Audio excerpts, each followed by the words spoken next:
उसके बाद हम बढ़ेंगे। आज हम आपका समझने जा रहे हैं मैक्रो इकोनॉमिक्स का चैप्टर एग्रीगेट डिमांड।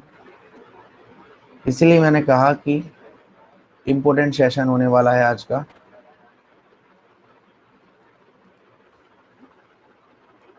अब तक इतनी क्लास हुई है, उसमें कोई डाउट है अब तक आपको किसी बच्चे को? चलो, एग्रीगेट डिमांड बेसिकली जो आपका नेशनल इनकम है उस चैप्टर के बाद आपका ये चैप्टर है एग्रीगेट डिमांड। तो सबसे पहले हम समझते हैं कि सर ये एग्रीगेट डिमांड होता क्या है। एग्रीगेट डिमांड को हम शॉर्ट फॉर्म में बोल देते हैं AD. AD means aggregate demand. अब सर एग्रीगेट डिमांड होता क्या है? एग्रीगेट डिमांड क्या होता है, मैंने आपको बताया था कि हमारे मार्केट में चार तरीके के सेक्टर्स हैं। चार सेक्टर्स हैं बेसिकली। एक है हमारा हाउस होल्ड सेक्टर,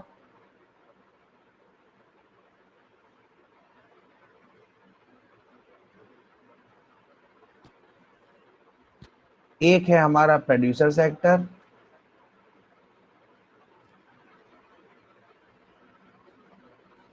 एक है हमारा गवर्नमेंट सेक्टर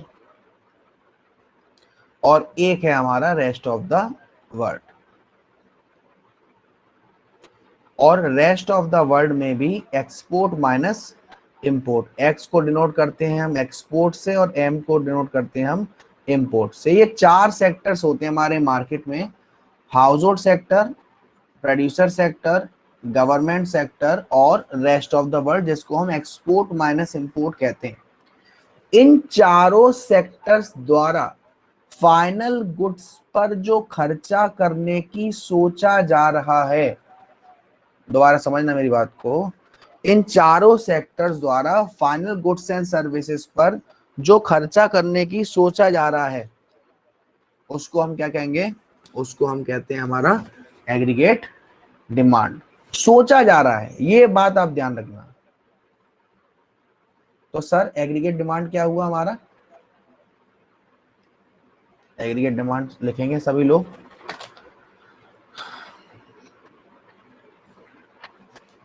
हाँ जी,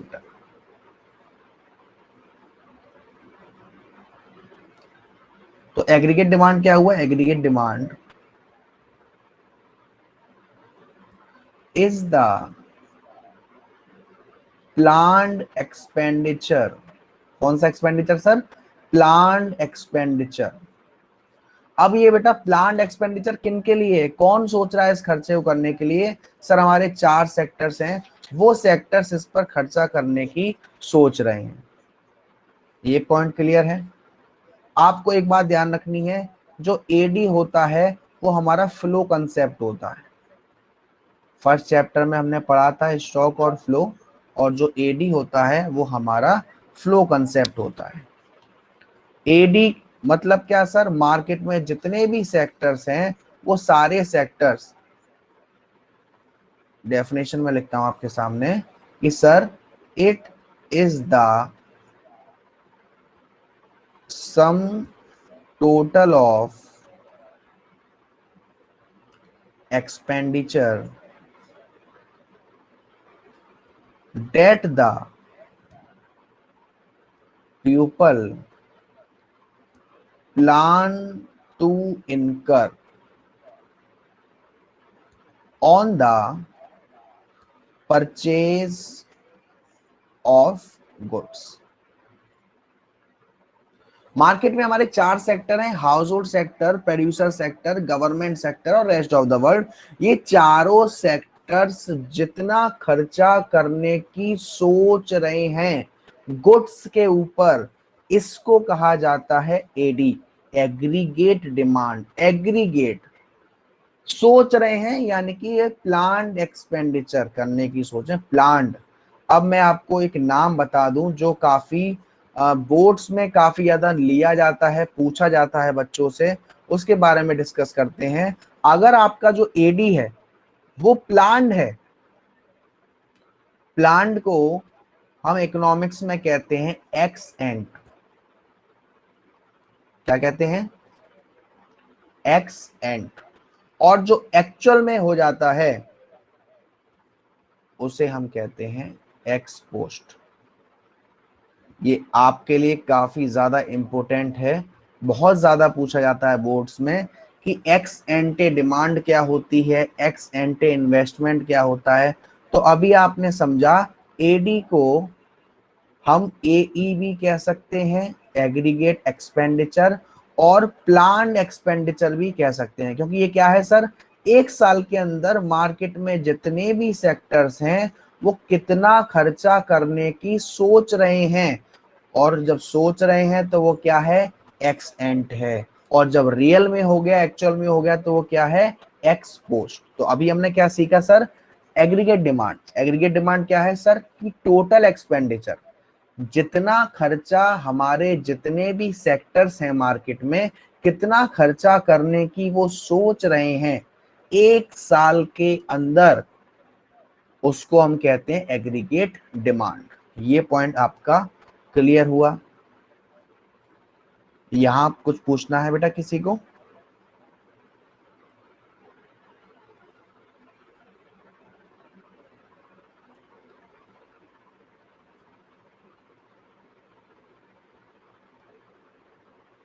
अब देखो बेटा, एक चीज आपको हमेशा याद रखनी है, जैसे मैं आपको एक ग्राफ बनाऊं, वाई, यहां पर वाई को मैं डिनोट कर रहा हूं इनकम से, और इनकम है हमारी 0, 20, 40, 60, और जो हमारी एडी है वो है 30, 35, 40 और 45।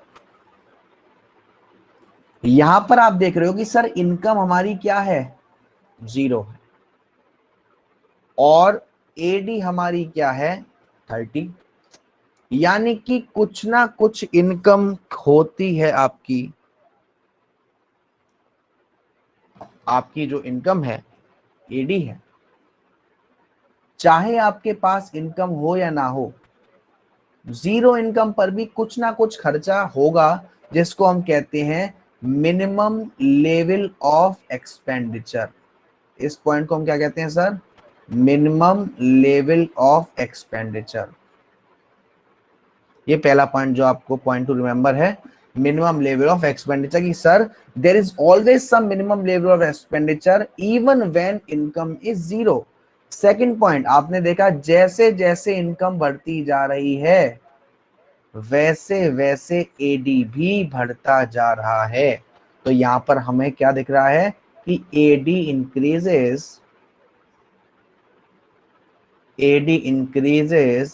एज वाई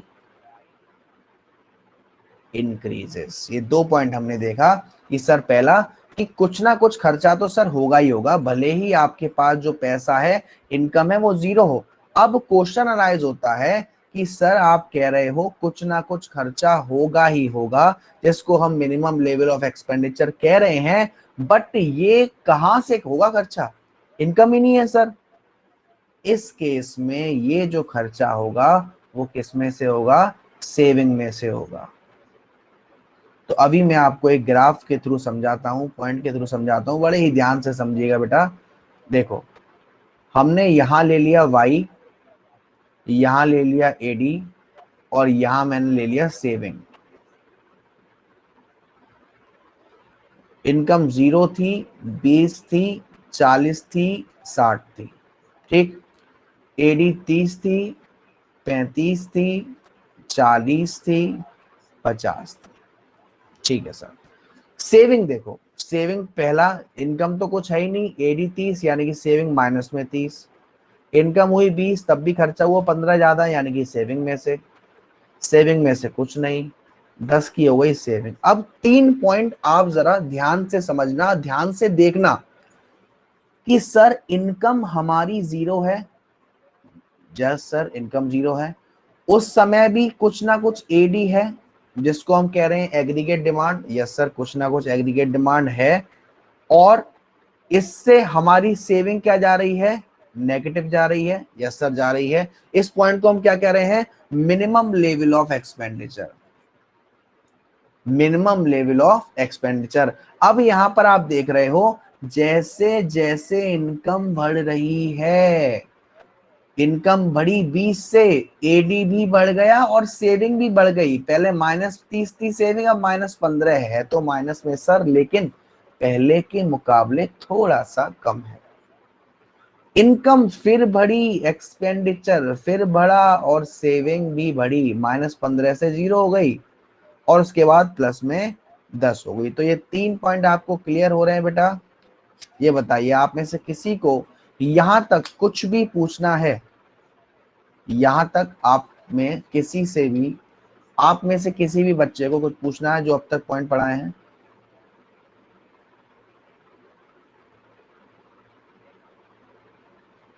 अगर पूछना है बेटा तो पूछ लो।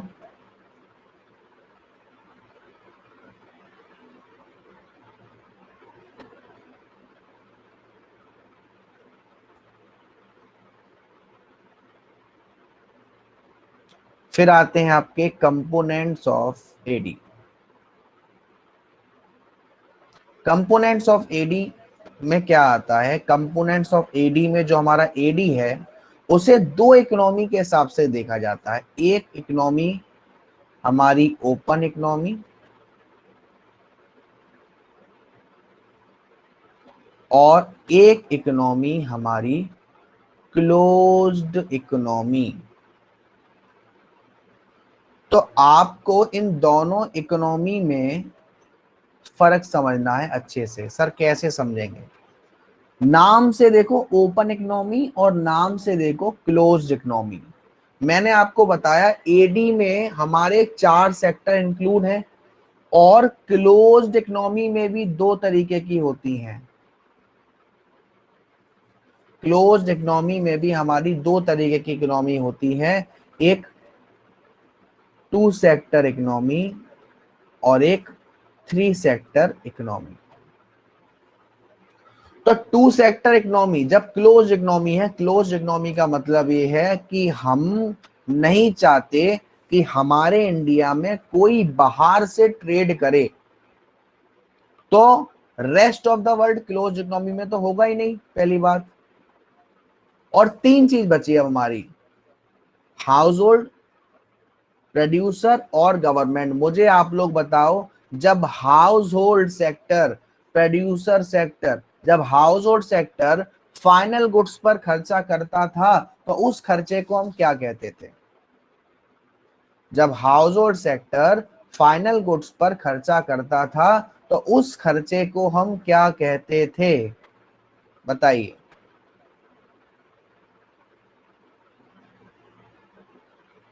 जब household sector final goods पर खर्चा करता था तो उस खर्चे को हम क्या कहते थे सर?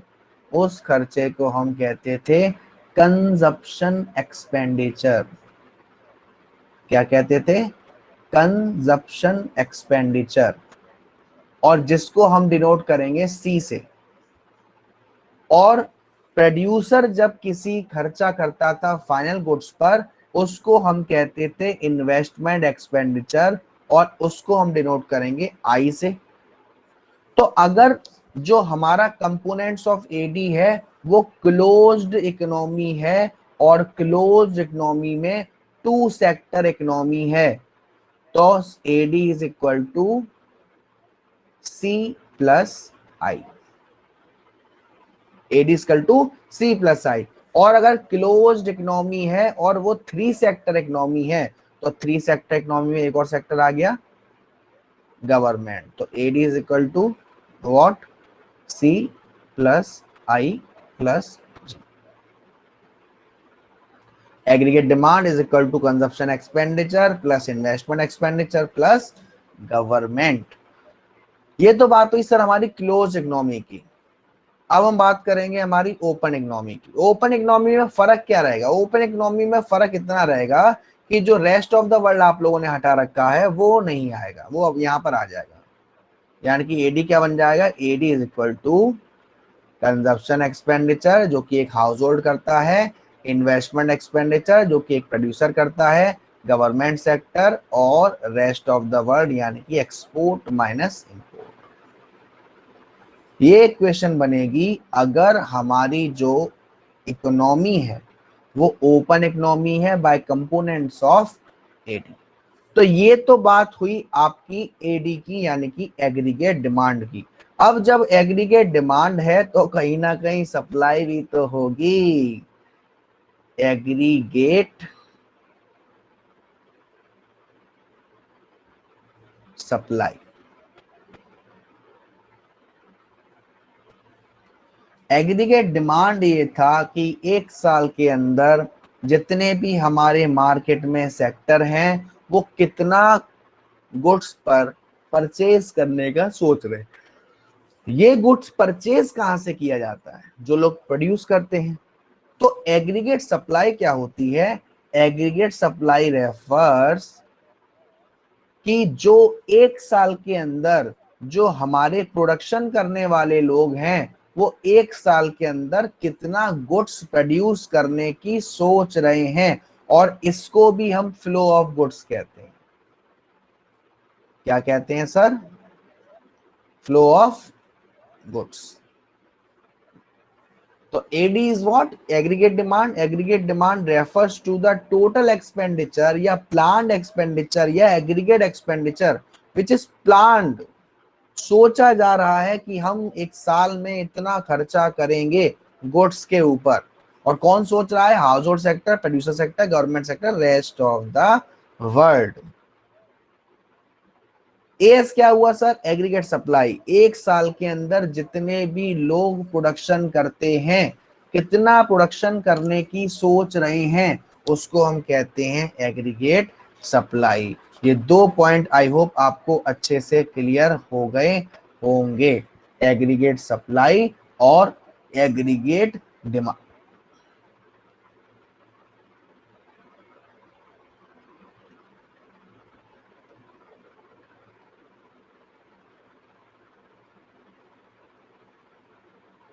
चलिए, अब आता है मेन, जिससे कुछ आपके न्यूमेरिकल्स भी बनते हैं।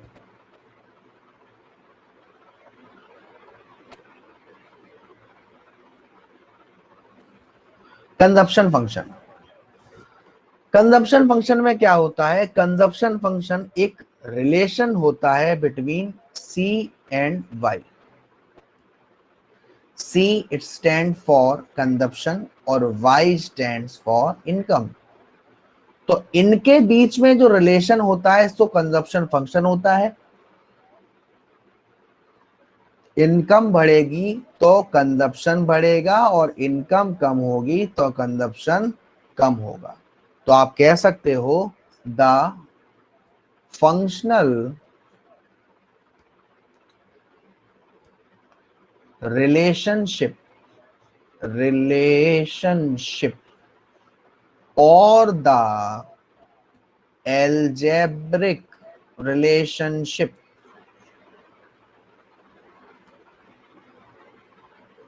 between, between बोलो बेटा फटाफट, between मतलब C and Y, इसको कहते हैं consumption expenditure. I hope clear हुआ होगा। Consumption function. तो अब इस फंक्शन को जरा न्यूमेरिकल पॉइंट के थ्रू समझते हैं। ठीक है, यहां मैंने y लिखा, यहां मैंने c लिखा। 0, 50, 100, 150, 20, 60, 100, 140। चलिए, मुझे दो चीज बताना बेटा। इनकम हमारी 0 है। सर इनकम तो वाकई में इस समय 0 है। हाँ बेटा हमारी भी 0 है, क्या बताएं। इनकम हमारी 0 है और उसके बावजूद कंजप्शन हमारा 20 है। इस पॉइंट को हम क्या कहेंगे बच्चों? सर इस पॉइंट को कहेंगे minimum level of, minimum level of consumption. क्या कहेंगे इस पॉइंट को? Sir minimum level of consumption, minimum level of consumption कहेंगे इसको। यस। अब एक क्वेश्चन और अराइज होता है, सर इनकम तो है 0 और कंजप्शन है 20, कहां से करा बाकी का खर्चा? बेटा सेविंग में से। तो देखो यहां पर इनकम 0 थी तो ऑटोमेटिकली सेविंग कितनी हो गई? -20। और आपको अब यहां पर एक इंपॉर्टेंट पॉइंट, इंपॉर्टेंट बात याद रखनी है, ये जो 20 है इसको कहते हैं ऑटोनॉमस कंजप्शन। क्या कहते हैं? Autonomous consumption. क्या कहते हैं? Autonomous consumption. और इस -20 को कहते हैं ऑटोनॉमस सेविंग। अगर आपको ऑटोनॉमस कंजप्शन मालूम है तो उसमें माइनस लगा दो, ऑटोनॉमस सेविंग हो जाएगा। और अगर ऑटोनॉमस सेविंग मालूम है तो माइनस हटा दो और वो ऑटोनॉमस कंजप्शन बन जाएगा। जैसे जैसे इनकम बढ़ी वैसे वैसे हमारी सेविंग भी क्या हुआ? बढ़ने लगी। तो जब भी हमारी इनकम हो रही है उसके दो पार्ट आपने देखे, income is equal to Y और Y is equal to C plus S. Consumption के दो टुकड़े हो, सॉरी इनकम के दो टुकड़े हो रहे हैं, कंजप्शन हो रहा है और सेविंग हो रही है। अब यहां पर आपको बहुत ध्यान से एक चीज देखनी है, बहुत ही ध्यान से देखनी है। एक होता है एपीसी और एक होता है एपीएस और एक होता है एमपीसी और एक होता है एमपीएस। सर ये क्या होता है? क्या बड़ा लिख दिया आपने? है व्हाइट बोर्ड है आपके पास, पेन है आपके पास, तो कुछ भी लिखोगे? नहीं बेटा, एपीसी का मतलब है एवरेज प्रोपेंसिटी टू कंज्यूम और एपीएस का मतलब है average propensity to save. Sir what do you mean?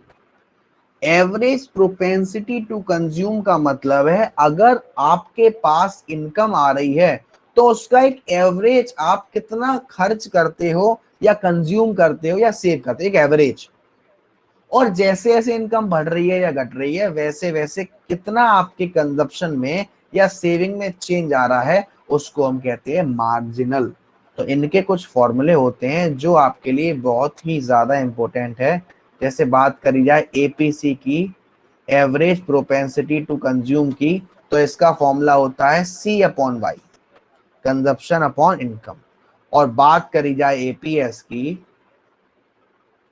तो इसका फॉर्मूला होता है S upon Y, saving upon income. वही बात करूं मैं अगर एमपीसी, तो एमपीसी का होता है delta C upon delta Y, यानी कि कितना कंजप्शन में चेंज हुआ अपॉन कितना इनकम में चेंज हुआ। ऐसे ही एमपीएस की बात करी जाए तो delta S upon delta Y. ये चार फॉर्मूले आप लोग जरा एक बार ध्यान से अच्छे से देख लेना, काफी ज्यादा न्यूमेरिकल पोर्शन में ये काम आते हैं आपके। एपीएस, एपीसी, एमपीएस और एमपीसी।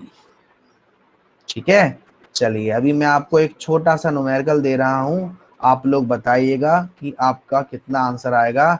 देखो y है आपके पास 150 और c है आपके पास 140। y दे रखा है यानी कि इनकम है आपकी 150 और कंजप्शन किया है 140। एपीसी कितना आएगा बताओ बेटा, जल्दी से बताइए कि आपका जो एपीसी है वो कितना आएगा।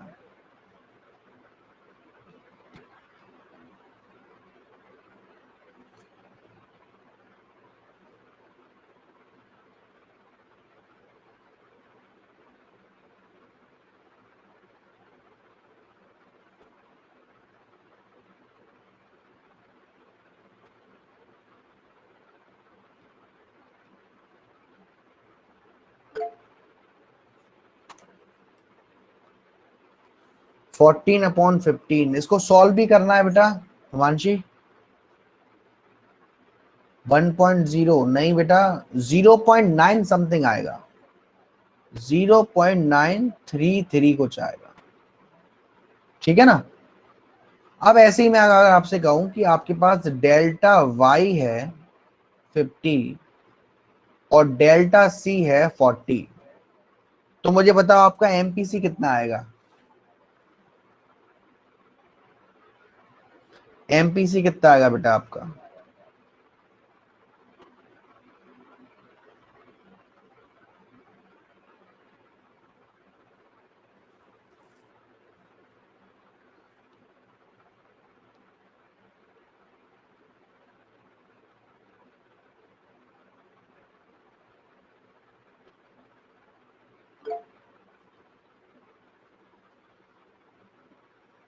नहीं, ये एमपीसी पूछ रहा हूँ बेटा, एपीसी नहीं, एमपीसी पूछ रहा हूँ बेटा मैं। 0.8, वेरी गुड हिमांशी, सही आंसर है।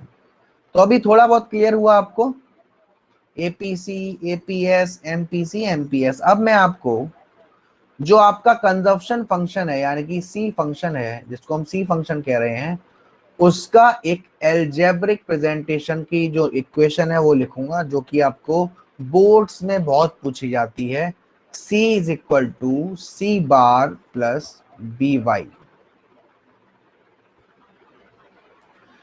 यहां पर सी बार का मतलब है मिनिमम लेवल ऑफ कंजप्शन,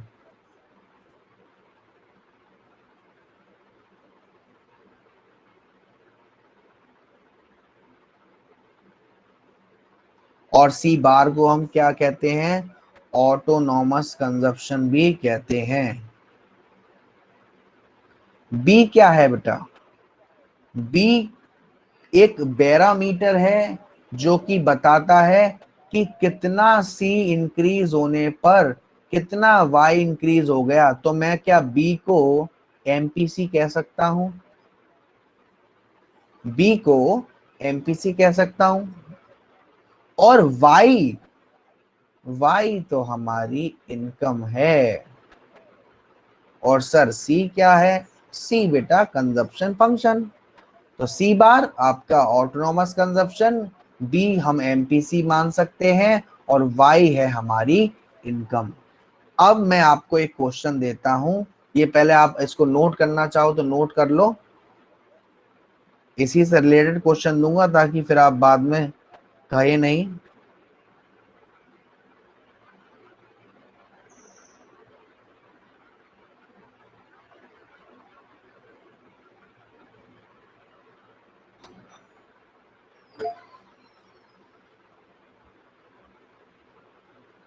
सी बेटा कौन सा वाला, सी बार वाला या ये वाला,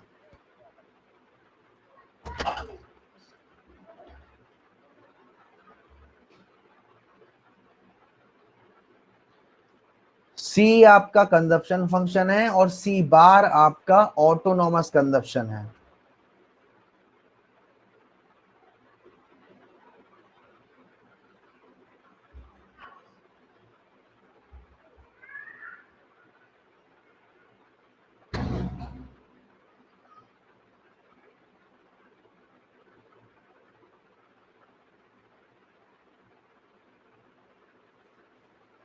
डन, ओके। तो देखो बेटा, C is equal to 20 plus 0.8y, ठीक है। अब आपको आंसर बताना है, अगर आपकी इनकम 0 है तो सी कितना आएगा, इनकम 50 है तो कितना आएगा, इनकम 100 है तो कितना आएगा, और इनकम 150 है तो कितना आएगा। चलिए बताते जाइए फटाफट, इस पर कितना, इस पर कितना, इस पर कितना, इस पर कितना है।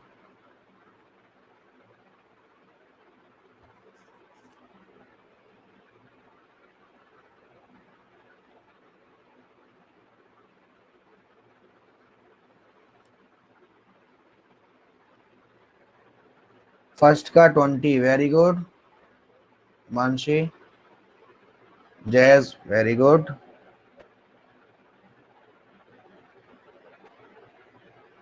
सेकंड का बताओ,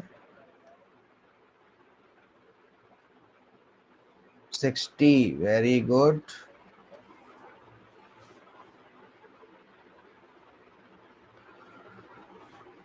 हर्षित बेटा 21 का आ रहा है ना? 60, थर्ड का 100, okay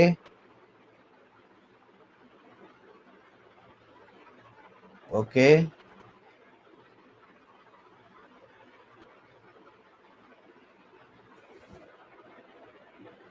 140, very good very good बेटा, आपके आंसर्स करेक्ट हैं। तो आज की क्लास में इतना ही बेटा। कल की क्लास में हम इसके आगे का करेंगे। यहाँ तक कोई भी डाउट हो, कोई प्रॉब्लम हो तो आप व्हाट्सएप कर लेना, ठीक है ना? कोई डाउट वगैरह हो व्हाट्सएप कर लेना, ठीक है? ठीक है बेटा, टेक केयर, टाटा, बाय।